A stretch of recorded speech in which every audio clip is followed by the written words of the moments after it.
Hello Banksy class. So I posted today that I had bought myself a new book, so I thought I would share the first story with you this evening.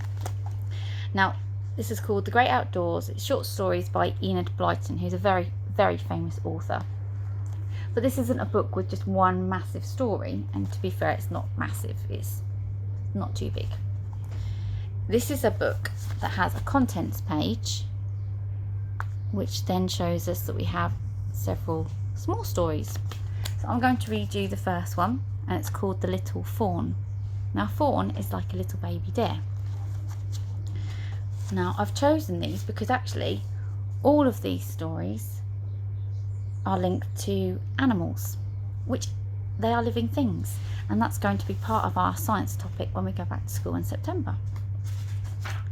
So The Little Fawn. Can you see it's a lovely little illustration? Can you see the little fawn here?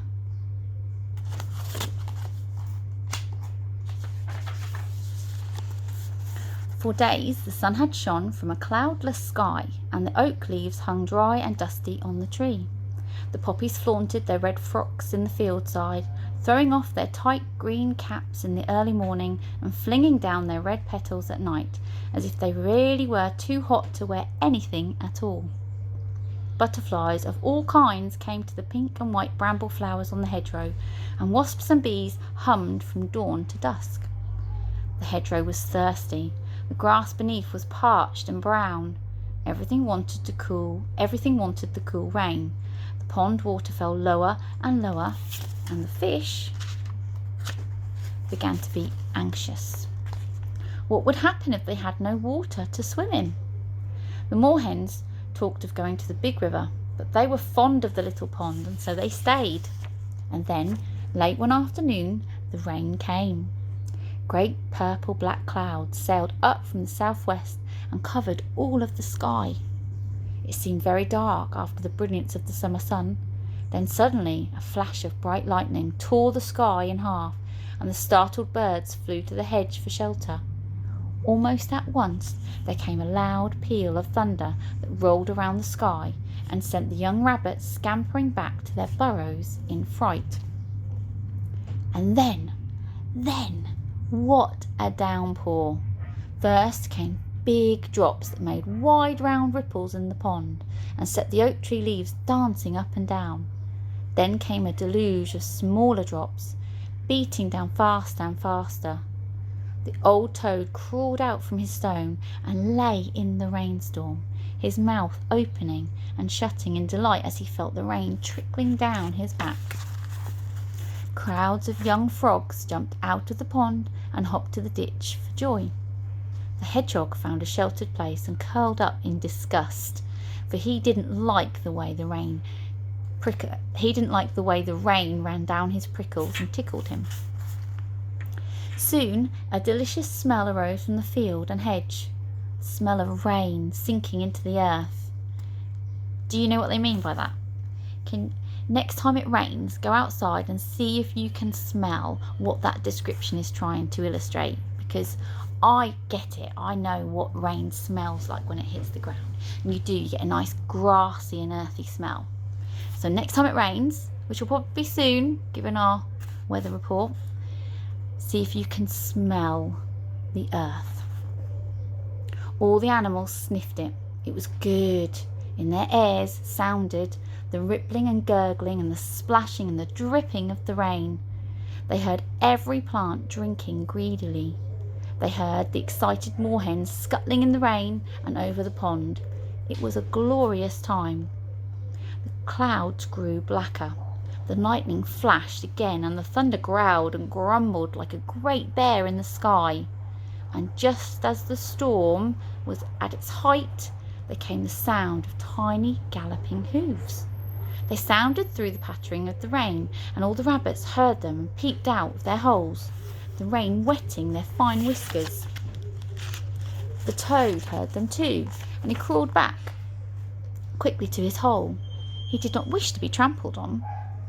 The newcomer ran to the hedgerow and stopped there in its shelter. It was a small fawn, a baby deer, only a few weeks old. The hedgerow was surprised, for it had never seen a fawn before. The little fawn was trembling in all its limbs. Its soft eyes were wide with fright, and its tail swung to and fro. Another peal of thunder sounded overhead, beginning with a noise like a giant clapping of hands. The fawn closed its eyes in terror and sank down to the grass. It was frightened of the storm. Its mother had left its safety hidden in the bracken and of the distant wood, and had bade it stay there until she returned. But then the storm had come, and the little fawn, who had never ever seen lightning before or heard thunder, had been terrified. The jays in the wood had screamed in delight at the rain, and the fawn had thought they were screeching in terror. Fear had filled his small beating heart, and he had run from his hiding place, through the wood, across the fields, anywhere to get away from this dreadful noise and terrible flashing light. But the storm seemed to follow him.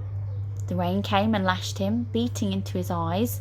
The thunder rolled exactly over his head, or so it seemed to him. Where was his mother? Why did she not come to him?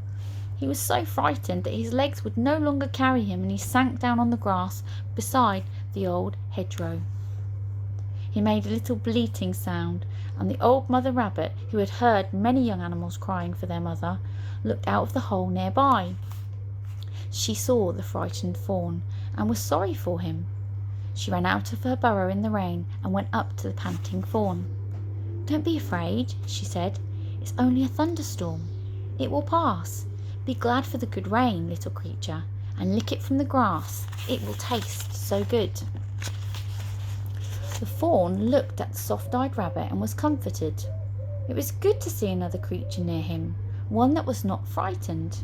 He put out his hot tongue and he licked the wet grass. The raindrops were cool and sweet. He stopped trembling and he lay calmly in the rain. "Come under the hedgerow," said the rabbit. "You will get wet lying there. This hedgerow is thick and it will shelter you. It will shelter you well till the storm pass." The little fawn obediently pushed his way into the hedge and lay down in the dry, though he could easily reach the dripping grass with his pink tongue. "Where do you come from?" asked the rabbit inquisitively. "I have never seen you before, though I have heard my mother tell of creatures like you in the woods." "I am a young fellow dare," said the fawn, looking at the rabbit out of its beautiful big eyes. "I was born just this summer. I live in the wood with my mother, and I have a fine hiding place there among the high bracken.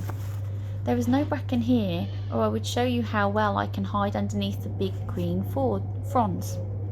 "Bracken is good for hiding in," said the rabbit. "Where are your antlers, little fawn? I thought deer had antlers growing out from their head." "I have none yet," said the fawn, "but next year they will begin to grow. They will look like two horns at first, but in the second year they will grow more like antlers, and every year they will grow bigger and bigger until I am full grown and show great antlers such as I have seen on my father's head." "Surely those big antlers are a nuisance to you in the woods," said the rabbit in surprise. "Don't they catch in the tree branches as you run?" "No," said the fawn. "We throw our heads backwards as we run, and then our antlers lie along our sides and do not catch in anything. Also, they protect our bodies from the scratches or bruises we might get as we run through the trees and bushes." "My mother has no antlers, but she has told me that I shall grow some soon." "Do you wear them all year round?" asked the rabbit. "Oh no," said the fawn. "They drop off in the springtime, and then they grow again in a few weeks." "Oh, my head! I have 2 little bumps, and it's from these I shall grow my antlers each year. My father has wonderful antlers, very large and spreading, and they show what a great age he is. But he will drop his antlers next springtime, and they will have to grow again from the knobs on his forehead. This is what my mother has told me." "How strange!" said the rabbit in astonishment, looking at the little dappled fawn as he lay under the hedge. "What do you eat, little creature?" "Oh, I eat grass and toadstools and the shoots of young trees," said the fawn, beginning to feel hungry, "and often we eat the bark off trees." I should like something to eat right now. There are some turnips in the field on the other side of the hedge, said the rabbit. Would you like some? The fawn did not know what turnips were, but he jumped to his feet and followed the rabbit, squeezing himself through the hedge. The storm was over now, but the rain still fell gently. The thunder was muttering far away over the hills, but there was no longer any lightning. Blue skies began to appear between the ragged clouds, and once the sun peeped through, all the hedgerow was hung with twinkling raindrops. The oak tree shone brilliantly, for every one of its leaves had been well washed by the rain. The fawn slipped into the turnip field and began to nibble at the young turnips. They were delicious. When he had eaten enough, he went back to the hedgerow. The rabbit followed him and told him that he should go back to the woods, for his mother would be anxious about him. And at that very moment, the blackbird in the tree above sent out his alarm cry. "Caw-caw, caw-caw, caw-caw! Beware, here comes a strange enemy!" Every animal scuttled back to its hole, and all the birds flew to the topmost branches. The little fawn stood up and smelt the air. Suddenly he made a strange welcoming sound and rushed up to the newcomer. It was his mother, a big, well-grown deer with soft eyes and small, neat feet with cloven hooves. She nuzzled her fawn in delight. She had missed him from his hiding place and had come to seek him. "Come," she said to him. "You should not have run away, little fawn. Enemies might have seen you and captured you. You are safe under the bracken in the woods." "But a loud and flushing enemy did come," said the fawn, rubbing himself against his mother lovingly. "I was so afraid." "That was only a storm," said his mother. "There are good turnips in the field over there," said the little fawn. "I've eaten some." "We will stay under the hedge until the dark comes," said the deer. "Then we will feast on the turnips before we return to the woods. Let us find a dry place." Under the thick ivy was a big dry patch, for the ivy leaves made a dense shelter there. The deer lay down with her fawn beside her, and they waited until the evening came. They lay so quiet that none of the hedgerow folk feared them, and the little mice and the little hedgehogs and the toads went about their business just as usual.